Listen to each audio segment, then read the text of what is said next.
신명기 32장 19절에서 25절 말씀까지 보도록 하겠습니다. 그러므로 여호와께서 보시고 미워하셨으니 그 자녀가 그를 경노하게 한 까닭이로다. 그가 말씀하시기를 내가 내 얼굴을 그들에게서 숨겨 그들의 종말이 어찌함을 보리니 그들은 심히 패역한 세대요 진실이 없는 자녀임이로다. 그들이 하나님이 아닌 것으로 내 질투를 일으키며 험한 것으로 내 진노를 일으켰으니 나도 백성이 아닌 자로 그들에게 시기가 나게 하며 어리석은 민족으로 그들의 분노를 일으키리로다. 그러므로 내 분노의 불이 일어나서 수월의 깊은 곳까지 불사르며 땅과 그 소산을 삼키며 산들의 터도 불타게 하는도다. 내가 재앙을 그들 위에 쌓으며 내 화살을 다할 때까지 그들을 쏘리로다. 그들이 주림으로 쇠약하여 불같은 더위와 독한 질병에 삼켜질 것이라. 내가 뜰짐승의 이와 티끌에 기는 것의 독을 그들에게 보내리로다. 밖으로는 칼에 방 안에서는 놀람에 멸망하리니 젊은 남자도 처녀도 백발 노인도 함께 젖먹는 아이까지 그리하리로다. 아멘. 오늘 이 말씀을 가지고 하나님께서 얼굴을 숨기실 때에는 이라는 제목으로 같이 은혜를 나누기로 합니다. 세상을 살면서 가장 무서운 사람은 누굽니까? 화를 내는 사람이죠. 분노하는 사람입니다. 화를 내면 천사 같은 아내도 무섭더라고요. 화를 내면 착한 아들도 무섭더라고요. 분노하는 사람은 조심해야 됩니다. 그렇다면 하나님께서 분노하시면 얼마나 무서울까요? 아주 무섭겠죠. 하나님 아버지는 자비로우실 때는 한없이 자비로우십니다. 그러나 분노하실 때에는 불처럼 우리를 징벌하십니다. 하나님 아버지의 인내를 시험하지 마시기 바랍니다. 아주 착한 사람이 화를 내는 것을 보신 적이 있습니까? 평상시에 늘 화를 내는 사람은 그냥 또 화를 내네 이런 생각이 들곤 합니다. 그러나 한없이 착하던 사람이 한 번 화를 내면 정말 무서울 때가 많습니다. 하나님은 누구에게 분노하십니까? 하나님께서는 하나님의 자녀들에게 분노하십니다. 물론 세상 사람들, 하나님을 섬기지 않는 사람들은 하나님이 버리신 것처럼 내버려 두셨기 때문에 이미 분노하신 것이나 마찬가지지만 하나님께서 직접 그 분노를 표현하시는 대상은 하나님의 자녀들입니다. 하나님의 자녀들에게 하나님께서는 분노하실 때가 있습니다. 한없이 자비로우신 하나님의 사랑을 외면하고 하나님을 경멸할 때는요, 하나님께서 하나님의 자녀들에게 분노를 하십니다. 왜 그렇습니까? 하나님이 사랑하시기 때문인 거예요. 하나님께서 그들을 사랑하시기 때문인 것입니다. 19절의 말씀을 보게 되면 그러므로 여호와께서 보시고 미워하셨으니 그 자녀가 그를 경노하게 한 까닭이로다 라고 말하고 있습니다. 하나님께서 왜 분노하십니까? 그 자녀, 하나님의 자녀가 하나님을 분노하게 하였기 때문인 것입니다.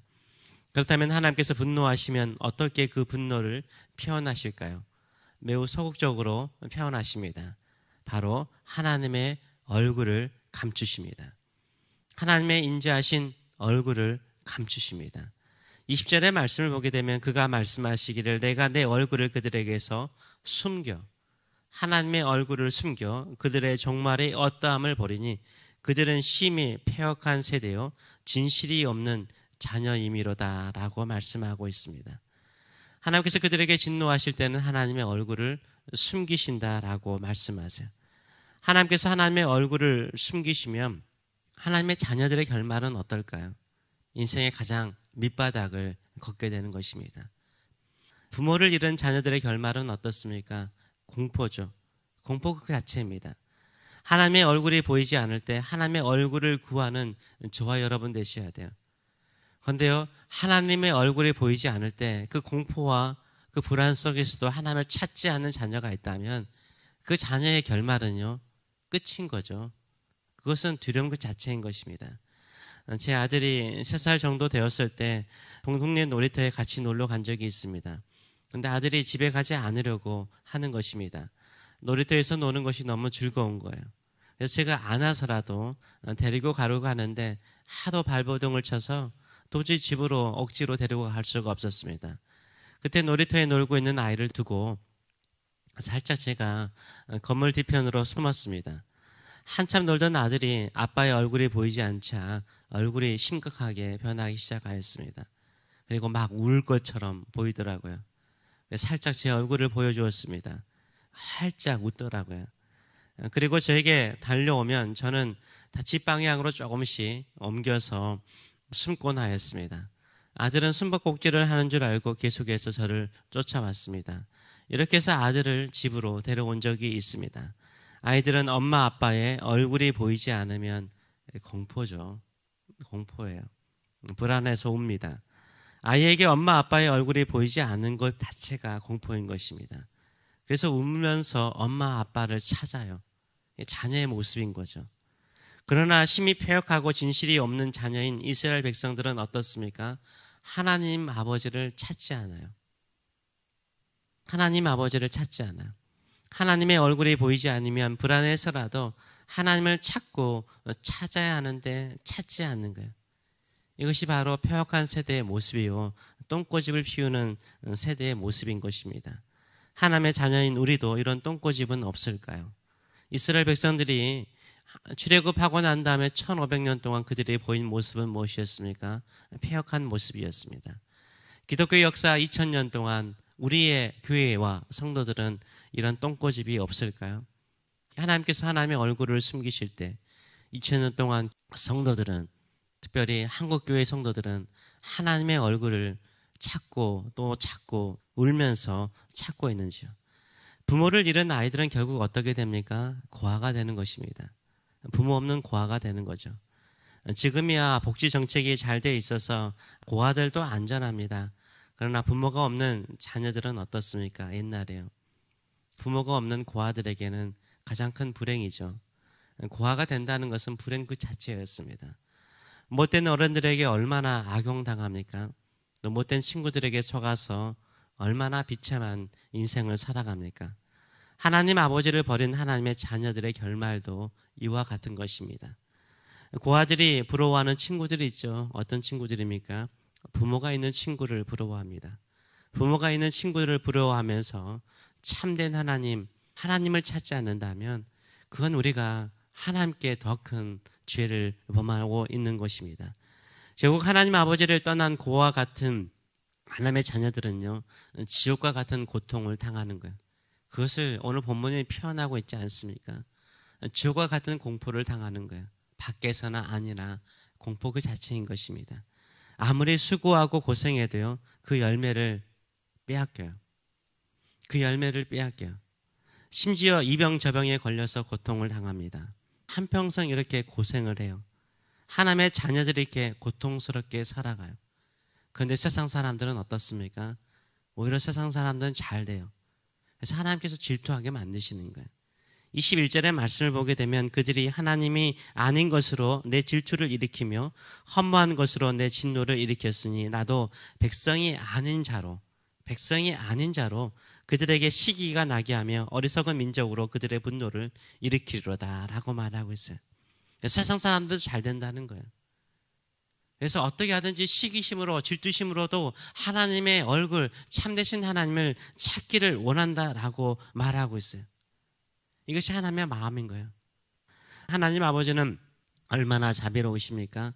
조금이라도요, 우리가 고개를 들어서 하나님을 찾으면요, 하나님께서 반긋하고요, 우리에게 그분의 얼굴을 보여주세요. 나 여기 있다.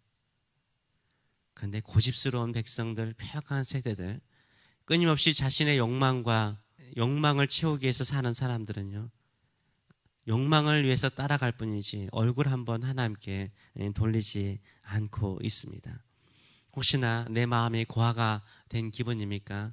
하나님 아버지께서 나와 함께 계시지 않는 것처럼 인생의 모든 고통과 고난과 질병과 아픔 속에 있습니까? 고개 들어 하나님의 얼굴을 찾으시는 저와 여러분 되시길 축원합니다. 하나님의 자녀에게 가장 큰 불행은 무엇입니까? 고아가 될 때예요. 고아가 될 때. 하나님의 얼굴을 내가 볼 수 없을 때요. 이때 하나님을 찾으시는, 하나님의 얼굴을 구하시는 저와 여러분 되시길 축원합니다.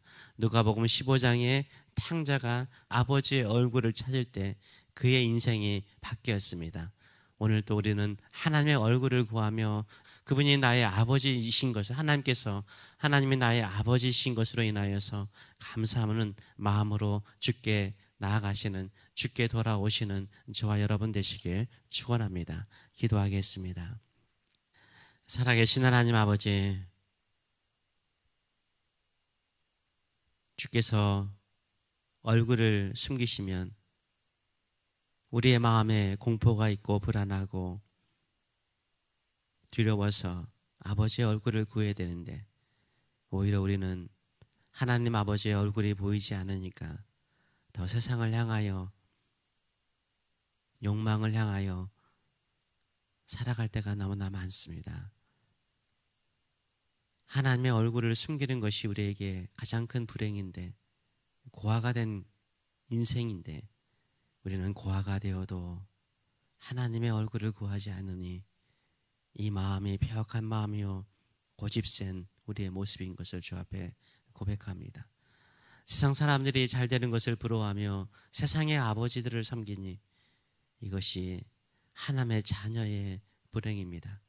하나님 아버지, 우리의 죄악을 용서하시고 우리가 인생의 수많은 고통과 고난과 질병 속에 있을 때 고개 들어 하나님의 얼굴을 구하는, 하나님 아버지의 얼굴을 구하는 믿음의 사람, 하나님의 자녀다운 사람들 되게 하여 주셔서 고아가 아니라 나를 영원토록 사랑하시는 아버지의 품으로 달려가는 저희들의 인생, 하나님 아버지의 품 안에서 모든 것들이 회복되는 믿음의 자녀들이 될 수 있도록 축복하여 주시옵소서. 감사드리며 예수님의 이름으로 기도하옵나이다. 아멘.